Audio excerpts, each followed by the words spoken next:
Hello guys, good afternoon. Ito, nandito naman ako sa kaibigan ko. Namasyal para naman makapag-relax kasi araw-araw na lang puyat, stress kumisan kasi nag-iisip kung ano ang pwedeng kong content.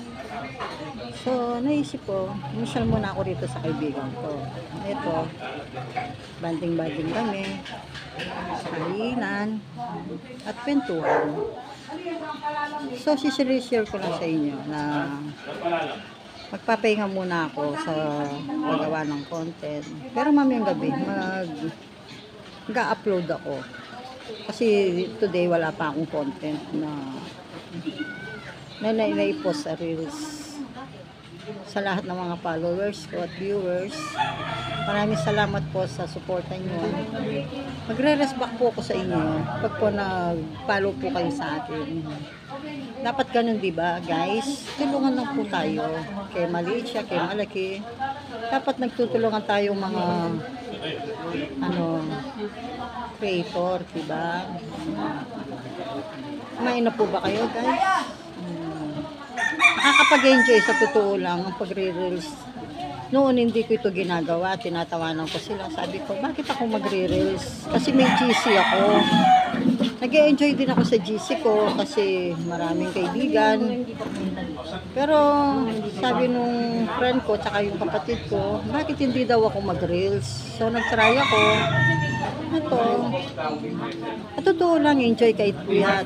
Araw-araw nag-iisip ako kung anong pwedeng i-content.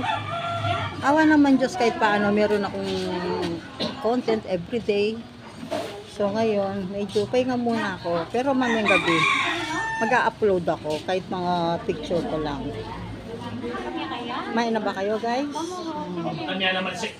Minsan-minsan kailangan nating magpapahinga, wag yung puro tayo content ng content, di ba? Kasi andyan na tayo andyan yung mga followers natin.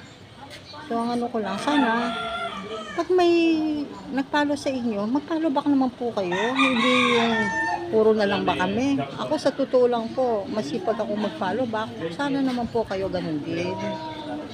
So yan lang po guys. Ang masasabi ko, tulungan lang po tayo. Kasi sino bang magtutulungan, kundi tayo lang din ng mga creator, diba? Kasi ang kalaban lang natin si Meta.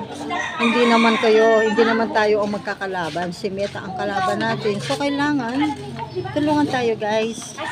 So yun lang guys. Good luck na lang sa ating lahat. Thank you, bye-bye.